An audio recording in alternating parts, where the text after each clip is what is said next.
ये तिथियां ऐसी तिथियां हैं जिन तिथियों पर अगर भूलवश भी श्राद्ध पक्ष की दूज, चतुर्थी, अष्टमी, दसवीं, एकादशी, प्रदोष, शिवरात्रि, ये श्राद्ध पक्ष की वो तिथियां हैं जिन तिथियों पर अगर गौ माता को एक चुल्लू पानी भी अगर पिला दिया जाता है तो हमारे पूर्वजों को तर्पण और तिलांजलि की जरूरत नहीं पड़ती, वो तर जाए। अगर भूलवश भी अगर कोई गाय को पानी दे देता है, भूलवश भी हमारे घर में आए हुए किसी अतिथि को, हम किसी को नहीं पहचानते, उस व्यक्ति को हमने अगर अपना पास में रखी हुई जल के पात्र में से भी अगर जल दे दिया होता है और उसने अपनी प्यास बुझा ली होती है, तो ये श्राद्ध पक्ष में इसका फल 1000 लाख गुना हो जाता है। लाख। मान लो वो काम नहीं हो रहा, रिटर्न बढ़ा हुआ, वो काम नहीं हो रहा, बहुत दिनों से आप प्रयास कर रहे हो और काम अटका पड़ा हुआ है, तो प्रयास करना। जल के पात्र में थोड़ा सा शहद,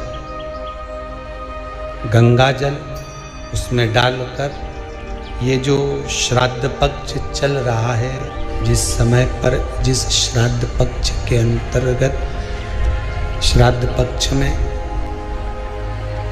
एक पात्र में जल लेकर उसमें थोड़ा सा शहद, गंगा जल डालकर भगवान शंकर को कुंदकेश्वर महादेव के नाम से 1 रुपए कमा रहे हो, 1.25 रुपए खर्च चल रहा है, घर में कोई बीमार बना हुआ है, घर में कोई तकलीफ आ रही है, कष्ट आ रहा है, तो केवल एक काम करना है कि हमें शंकर भगवान को 1 लोटा जल समर्पित करना। परंतु श्राद्ध पक्ष के अंतर्गत 16 श्राद्ध के 16 दिन में से एक दिन भी अगर हमने एक ही पानी का कलश, एक ही लोटा, ऐसा नहीं कि तुम्हें 27 बार पानी भर के चढ़ाना, लोटा एक ही है, कलश एक ही है, और उसको धीरे धीरे धीरे धीरे कर 27 बार छोड़ दिया जाता है, तो शिव महापुराण की कथा कहती है कि अगर रोज हमारे पितरों को, रोज हमारे पूर्वजों को अगर हमने तर्पण भी नहीं किया है, जल भी नहीं दिया है, और शंकर भगवान को 27 बार जल का भाग हम समर्पित करते हैं अपने पूर्वजों के लिए। शिव महापुराण की कथा सुन ली तो पितरों को समझ जाएगा कि पितर है क्या। सारे लोकों में सबसे सुंदर लोक है पितर लोक। कारण क्या है? तुम्हारे यहां दिवाली साल में एक बार मनाई जाती है, देवलोक में दिवाली साल में एक बार मनाई जाती है, नाग दीपावली के दिन। पितृलोक में दीपावली रोज मनाई जाती है। कारण, पितृलोक में दिवाली रोज क्यों मनाई जाती है, उसका कारण क्या होता है? लक्ष्मी जी ने नारायण से पूछा, ब्रह्माणी ने ब्रह्मा जी से पूछा, इंद्राणी ने इंद्र से पूछा, एक बात बताओ, तुम दिन भर बैकुंठ में नहीं रहते हो नारायण, आप कहां चले जाते हो? भगवान विष्णु ने कहा, मैं बता नहीं सकता कि मैं दिन भर कहां जाता हूं। नहीं, आज तो आपको बताना पड़ेगा कि तुम दिन भर कहां जाते हो, तुम दिन भर रहते कहां हो, कहां पहुंच जाते हो दिन भर, आपको बताना पड़ेगा, ये आपको बोलना पड़ेगा। भगवान नारायण कहते हैं, मैं नहीं बता सकता। सुबह शाम घर पर आते हो, दिन भर गायब रहते हो, आखिर जाते क्या हो? पत्नी पति से क्यों ना पूछे? तुम भी अपने पति से पूछ सकती हो, क्यों दुकान तो 8 बजे बंद हो गई थी, 11 बजे आ रहे हो, कहां थे श्रीमान? पूछ सकती है, पत्नी का फर्ज है पूछना, और पूछना चाहिए भी, पूछना चाहिए, उसमें क्या दिक्कत है? पति को बताना भी चाहिए अपनी पत्नी को कि मैं वहां गया था, तो मैं आते आते मंदिर होते हुआ आया, तो ऐसा हुआ, तो पूरी बात बताओ कि ऐसा हुआ, बताना चाहिए। धर्म पत्नी को बताना चाहिए कि मैं गया था, ये काम था, वो काम था। लक्ष्मी जी ने पूछा, तुम दिन भर कहां रहते हो?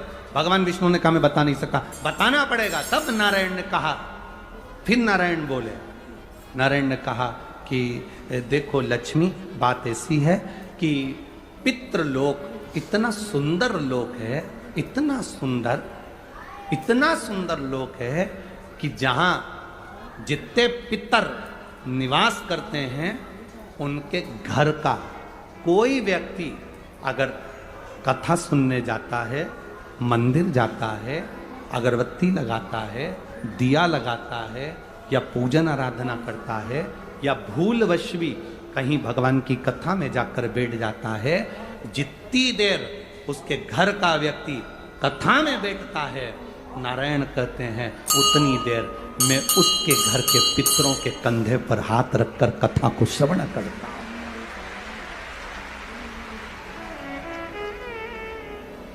पितृलोक कितना सुंदर है।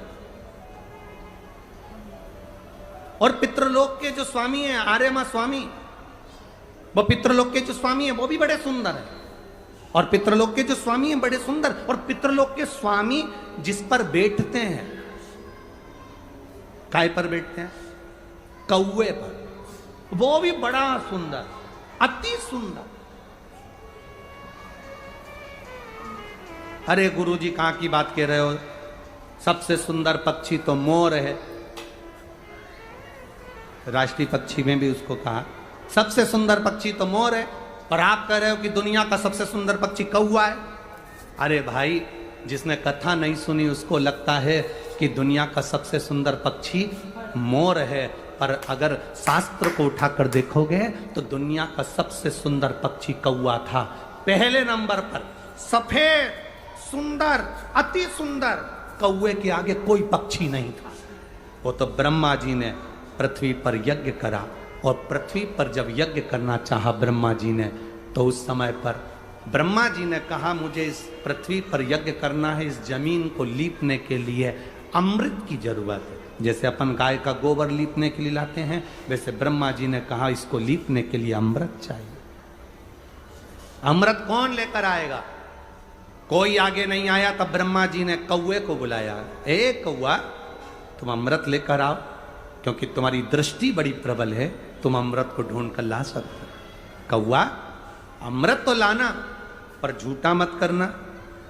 अमृत को लेकर आना, मुझे बताना कहाँ रखा है तो मैं लेने चले जाऊंगा। कौवे ने कहा जो आज्ञा ब्रह्मदेव।